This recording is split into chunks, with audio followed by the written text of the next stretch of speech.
नमस्कार दोस्तों, स्वागत है आपका हमारे इस YouTube चैनल पर। हम अक्सर अपनी ज़िंदगी में ये सवाल करते हैं, क्यों मेरी किस्मत हमेशा मुझसे दूर रहती है। और जब भी मुश्किलें आती हैं तो हमें लगता है कि हम किसी बुरी किस्मत के शिकार हैं। लेकिन क्या आप जानते हैं कि किस्मत कभी बिना संकेत दिए नहीं बदलती। जीवन में कुछ महत्वपूर्ण संकेत होते हैं जिन्हें पहचान कर हम अपनी किस्मत को एक नई दिशा दे सकते हैं। नमस्कार दोस्तों, स्वागत है आपका हमारे इस वीडियो में। तो चलिए बिना किसी देरी के बढ़ते हैं आज किस कहानी की ओर। अर्जुन का बचपन पहाड़ियों के पास बसे एक छोटे से गांव में बीता।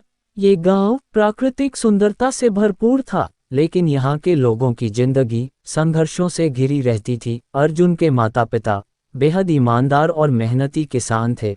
उनके पास बस थोड़ी सी जमीन थी जो उनकी आजीविका का साधन थी। अर्जुन के पिता अक्सर उसे खेत में ले जाते। पिता अपने हाथों से हल चलाते और अर्जुन उनके साथ चलता। पिता की आंखों में उम्मीद होती, लेकिन उनकी मेहनत का फल हमेशा उनके हाथों से फिसल जाता। बेटा, पिता अर्जुन से कहते, हमारी किस्मत में मेहनत तो है, लेकिन फल किसी और को मिलता है। शायद भगवान को यही मंजूर है। अर्जुन ये सुनकर सोच में पड़ जाता। वह आसमान की ओर देखता और अपने मन में सवाल करता, अगर भगवान सच में है तो वे हमारी मेहनत का फल हमें क्यों नहीं देते। गांव के बड़े बुजुर्ग अक्सर कहा करते थे, अर्जुन तुम्हारी किस्मत तुम्हारे हाथ में नहीं है। जो लिखा है वही होगा, इसे बदलने की कोशिश मत करो। ये सुनकर अर्जुन के मन में और सवाल उठने लगे। उसे यह बात समझ नहीं आती कि मेहनत करने के बाद भी नतीजे क्यों नहीं मिलते। एक दिन उसने अपनी माँ से पूछा, माँ क्या किस्मत को बदला नहीं जा सकता। माँ ने गहरी सांस लेते हुए कहा, बेटा किस्मत भगवान के हाथ में है, हम सिर्फ मेहनत कर सकते हैं, बाकी उनका काम है। लेकिन अर्जुन के मन को यह जवाब संतोषजनक नहीं लगा। उसके भीतर एक जिद पैदा हो गई कि वह इस सवाल का जवाब जरूर ढूंढेगा। अर्जुन ने अपने जीवन का हर पल संघर्ष में बिताया। जब बारिश होती तो वह खेतों में दौड़ता, मिट्टी को सही जगह लगाने की कोशिश करता ताकि फसल नष्ट ना हो। कई बार बारिश इतनी तेज होती कि खेत में पानी भर जाता। अर्जुन अपने हाथों से पानी निकालने की कोशिश करता, उसके पांव कीचड़ में भर जाते, कपड़े पूरी तरह से भीग जाते और ठंड से कांपते हुए भी वो फसल बचाने की कोशिश करता। लेकिन हर बार जब वह मेहनत करता, तब या तो बारिश इतनी अधिक हो जाती कि फसलें डूब जाती, या समय पर बारिश ना होने से खेत सूख जाते। जब धूप तेज होती तो अर्जुन सुबह से शाम तक खेतों में काम करता। तपती जमीन पर उसके पांव जलने लगते, लेकिन वह ये सोचकर काम करता कि शायद इस बार मेहनत रंग लाए। कई बार वह बीमार भी पड़ता, लेकिन उसकी उम्मीद कभी कम नहीं होती। लेकिन हर बार किस्मत उसके खिलाफ होती। एक बार फसल काटने के बाद मंडी ले जाते समय आधी फसल रास्ते में खराब हो गई। एक और बार साहूकार ने फसल के बदले इतना कम दाम दिया कि उसका कर्ज भी नहीं चुक सका। अर्जुन की माँ अक्सर कहती, तुम्हारी मेहनत देखकर लगता है कि भगवान तुम पर मेहरबान होंगे, लेकिन हमें समझ नहीं आता कि ऐसा कब होगा। जब अर्जुन की फसल खराब हो गई तो साहूकार उसके घर आया। उसने अर्जुन की माँ से कहा, अगर इस साल कर्ज नहीं चुकाया तो तुम्हारी जमीन नीलाम कर दूंगा। ये सुनकर अर्जुन के पिता का सिर शर्म से झुक गया। उनकी आंखों में आंसू थे, लेकिन उन्होंने कुछ नहीं कहा। उस दिन अर्जुन ने ठान लिया कि वह अपनी किस्मत को बदलेगा। उसने अपने पिता से कहा, पिताजी मैंने बहुत सह लिया, अब मैं अपनी किस्मत को बदल कर दिखाऊंगा। उसकी माँ ने उसे रोकते हुए कहा, बेटा भाग्य को बदलने की कोशिश में कहीं और मुश्किलों का सामना ना करना पड़े। लेकिन अर्जुन के मन में अब डर नहीं था। उसने मन ही मन निश्चय किया कि वह इस सवाल का जवाब ढूंढेगा, क्या किस्मत सचमुच बदली जा सकती है। अपने सवालों के जवाब ढूंढने के लिए अर्जुन ने अपने गांव से बाहर जाने का फैसला किया। उसने सुना था कि पहाड़ियों के उस पार एक गुरुजी रहते हैं जो जीवन के कठिन सवालों के जवाब देते हैं। जब अर्जुन गुरुजी से मिलने निकला तो उसका पहला सामना जंगल से हुआ। ये जंगल बहुत घना और खतरनाक था। जैसे ही उसने जंगल में कदम रखा, चारों तरफ अजीब आवाजें आने लगी। कहीं झाड़ियों में हलचल होती तो कहीं दूर किसी जानवर की डरावनी दहाड़ सुनाई देती। अर्जुन के मन में डर जरूर था, लेकिन उसने ठान लिया था कि वह हार नहीं मानेगा। वह हर कदम पर सतर्क रहता। एक बार उसे सामने से एक भालू आता दिखाई दिया। अर्जुन ने झाड़ियों में छिपकर अपनी सांस रोकी और तब तक रुका रहा जब तक भालू वहां से चला नहीं गया। जंगल में चलते चलते उसके पैर कांटों से घायल हो गए, लेकिन उसने रुकने की बजाय अपने कपड़ों को फाड़कर घावों को बांधा और आगे बढ़ा। जंगल के उस अंधेरे में भी वह अपने आप से कहता, अगर यहाँ से पार कर गया तो गुरुजी जरूर मेरी मदद करेंगे। जंगल पार करने के बाद अर्जुन को एक तेज बहती नदी का सामना करना पड़ा। नदी चौड़ी थी और वहां कोई पुल नहीं था। अर्जुन कुछ देर बैठकर सोचता रहा। वह वापस भी जा सकता था, लेकिन उसने अपने हौसले को टूटने नहीं दिया। नदी के किनारे कुछ बड़े पत्थर थे। अर्जुन ने पहले पानी की गहराई का अंदाजा लगाया और फिर पत्थरों पर एक एक कदम रखते हुए नदी पार करने लगा। पानी का बहाव इतना तेज था कि एक बार उसका संतुलन बिगड़ गया और वह गिरते गिरते बचा। जब वह नदी के बीच पहुंचा तो उसकी कपड़े पूरी तरह गीले हो गए और ठंड लगने लगी, लेकिन उसने अपनी मंजिल को याद किया और पूरी ताकत लगाकर नदी को पार कर लिया। नदी पार करने के बाद तीसरे दिन अर्जुन पूरी तरह थक चुका था। उसके पास खाने को कुछ भी नहीं था। जंगल में उसे सिर्फ सूखी पत्तियां और झाड़ियां दिखाई दे रही थी। उसी समय उसे एक बूढ़ा व्यक्ति मिला। बूढ़े के पास सिर्फ एक रोटी थी। उसने वह रोटी अर्जुन को दी और कहा, बेटा, इसे खाकर आगे बढ़ो। भगवान हर जगह है। अगर तुम में सच्चा विश्वास है तो तुम अपनी मंजिल तक पहुंच जाओगे। अर्जुन ने उस रोटी को खाया और अपने मन में सोचा, अगर यह बूढ़ा व्यक्ति अपनी आखिरी रोटी मुझे दे सकता है तो मुझे कभी हार नहीं माननी चाहिए। अर्जुन के शरीर पर यात्रा की थकान साफ झलक रही थी। उसके कपड़े गंदे हो गए थे और चेहरा पसीने से भीगा हुआ था, लेकिन उसकी आंखों में अपने सवालों का जवाब पाने की बेचैनी थी। गुरुजी ध्यान की अवस्था में थे। उनके चारों ओर आश्रम का वातावरण इतना शांत था कि पत्तों की सरसराहट और पक्षियों की मधुर ध्वनि भी स्पष्ट सुनाई दे रही थी। अर्जुन उनके पास जाकर चरणों में गिर पड़ा और बोला, गुरुजी, मैं वर्षों से मेहनत कर रहा हूँ, लेकिन मेरी मेहनत का फल मुझे कभी नहीं मिलता। क्या मेरी किस्मत कभी बदलेगी, और अगर बदलेगी तो कैसे? गुरुजी ने धीरे से अपनी आंखें खोली। उनकी आंखों में गहराई थी जो अर्जुन को भीतर तक जोड़ गई। उन्होंने हल्की मुस्कान के साथ अर्जुन की ओर देखा और बोले, बेटा, तुम्हारी मेहनत अधूरी नहीं है। ईश्वर हर इंसान को संकेत देते हैं कि उसकी किस्मत बदलने वाली है, लेकिन अक्सर लोग इन संकेतों को समझ नहीं पाते। अर्जुन ने अधीर होकर पूछा, गुरुजी, कौन से संकेत, और मैं उन्हें कैसे पहचानूं? गुरुजी ने एक लंबी सांस ली और कहा, तुम्हारे सवाल का जवाब मैं तुम्हें एक कहानी के माध्यम से दूंगा। ये कहानी राजा विक्रम की है, जो तुम्हें समझाएगी कि किस्मत बदलने से पहले कौन से संकेत मिलते हैं। ध्यान से सुनो। राजा विक्रम का जन्म उज्जैन के एक प्रसिद्ध राजघराने में हुआ था। बचपन में ही उन्होंने अपने पिता से राज्य की जिम्मेदारियां संभालने की कला सीखी थी। वे सदैव अपने राज्य को समृद्ध और खुशहाल बनाने का सपना देखते थे, लेकिन जब वे राजा बने तो उनके राज्य पर विपत्तियों का एक के बाद एक पहाड़ टूट पड़ा। उज्जैन में 3 सालों तक लगातार बारिश नहीं हुई।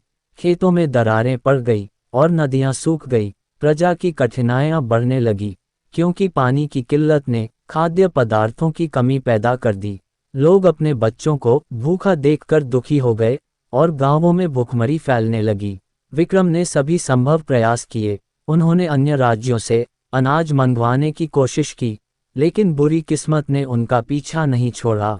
हर रास्ता बंद हो गया और प्रजा की दुर्दशा बढ़ती ही चली गई। अकाल के बीच दुश्मन राज्यों ने उज्जैन पर आक्रमण कर दिया। राजा विक्रम ने युद्ध के मोर्चे पर भी हार का सामना किया। हर मोर्चे पर उन्हें लगातार विफलता मिली। राज्य की स्थिति इतनी खराब हो गई कि विक्रम ने खुद को दोषी ठहराया और सोचा, क्या मेरी किस्मत हमेशा खराब रहेगी? विक्रम के दिल में ये सवाल उठने लगा, क्या मैं योग्य हूँ, क्या मेरी किस्मत ही खराब है। वे निरंतर एक गहरी उलझन में थे और समझ नहीं पा रहे थे कि अपनी प्रजा को कैसे राहत दिलाए। उन्हीं दिनों एक वृद्ध गुरु उनके महल में आए और विक्रम के दिल की गहरी पीड़ा को समझा। उन्होंने कहा, राजन, किस्मत बदलने से पहले ईश्वर 3 संकेत भेजते हैं। विक्रम ने पूछा, गुरु जी, मुझे कैसे पता चलेगा कि मेरी किस्मत बदलने वाली है? गुरु ने मुस्कुराते हुए कहा, मैं तुम्हें 3 संकेतों के बारे में बताऊंगा। अगर तुम इन संकेतों को समझ सको तो तुम्हारी किस्मत जरूर बदलेगी। राजमहल के विशाल दरवाजों के अंदर, जो हमेशा राजसी ठाट बात से सजे रहते थे, एक दिन एक वृद्ध गुरु ने प्रवेश किया।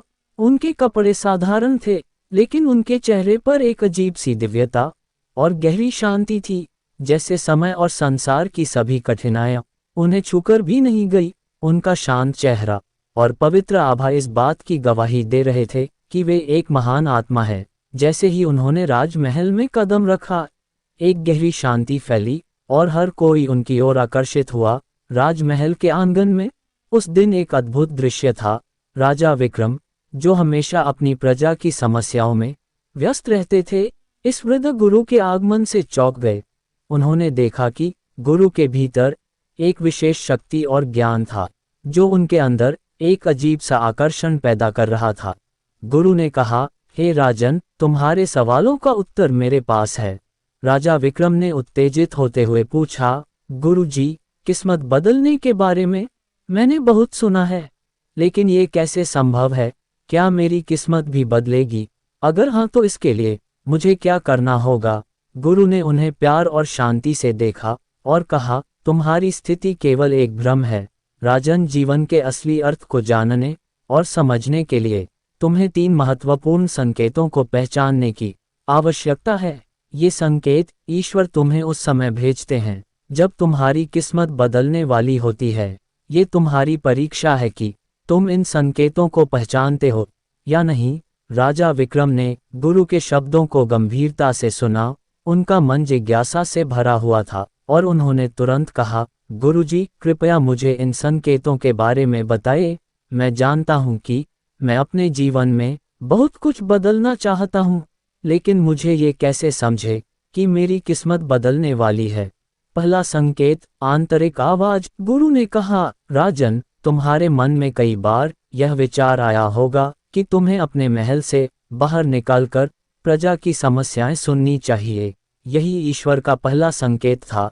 राजा विक्रम ने हामी भरी। हाँ, कई बार मुझे ऐसा महसूस हुआ था, लेकिन मैंने इसे अपनी जिम्मेदारियों के बोझ तले दबा दिया। गुरु ने समझाया, ईश्वर हमेशा तुम्हारे मन में एक आवाज भेजते हैं जो तुम्हारे सही रास्ते का मार्गदर्शन करती है। तुम्हें उस आवाज पर ध्यान देना चाहिए, क्योंकि जब तुम उस आवाज की अनसुनी करते हो तो तुम्हारी किस्मत और भी अधिक कठिन हो जाती है। विक्रम ने सोचा, अगर मैंने पहले इस आवाज पर ध्यान दिया होता तो शायद मेरी प्रजा की हालत बेहतर होती। दूसरा संकेत, अप्रत्याशित मदद। गुरु ने कहा, तुम्हारे रास्ते में कई बार ऐसे लोग आए होंगे जिन्होंने तुम्हें सलाह दी होगी, लेकिन तुमने उन्हें गंभीरता से नहीं लिया। राजा विक्रम को याद आया कि एक किसान ने उन्हें सलाह दी थी, राजन, अगर आप हमारी भंडारण योजना अपनाएं तो अकाल से बचा जा सकता है।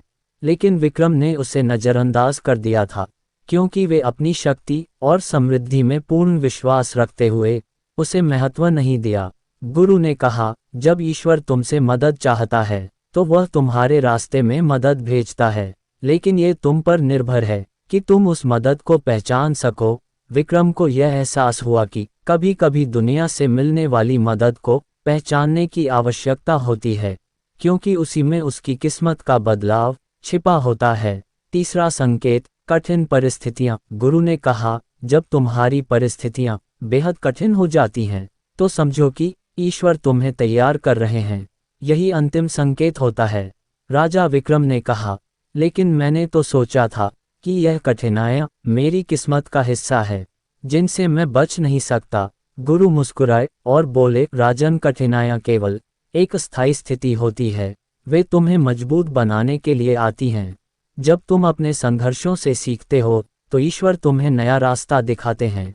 ये संकट तुम्हारे आत्मविश्वास और दृढ़ता को बढ़ाता है। विक्रम को अब ये समझ में आया कि हर कठिनाई के पीछे एक गहरी सीख होती है। यह उसे सिखाने के लिए था कि कैसे कठिन परिस्थितियों से जूझकर सही रास्ता खोजा जाए। राजा विक्रम ने अपनी आंखें बंद की और गहरे विचार में खो गए।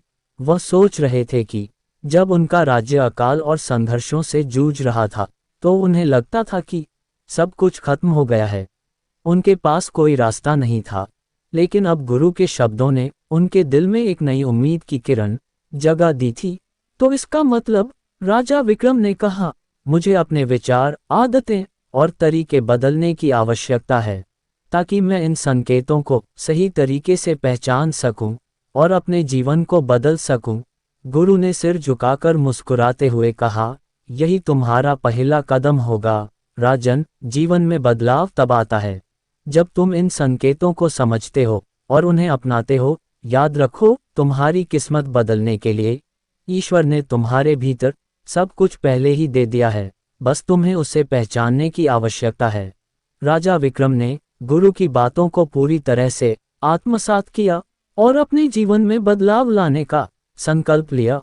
उन्हें समझ में आ गया था कि यदि वे इन 3 संकेतों को सही तरीके से समझे और उनके अनुसार अपने रास्ते पर चले तो उनकी किस्मत सचमुच बदल सकती है। गुरुजी ने कहानी समाप्त की और अर्जुन से कहा, ईश्वर तुम्हें भी संकेत भेज रहे हैं। अब ये तुम पर निर्भर है कि तुम उन्हें पहचानो और अपने जीवन को बदलो। अर्जुन ने सिर झुकाकर कहा, गुरुजी, अब मैं हर संकेत को समझने और अपनी किस्मत बदलने का प्रयास करूंगा। दोस्तों, आपको इस वीडियो से कुछ सीखने को मिला हो तो वीडियो को लाइक और चैनल पर नए हो तो चैनल को सब्सक्राइब जरूर करें। धन्यवाद।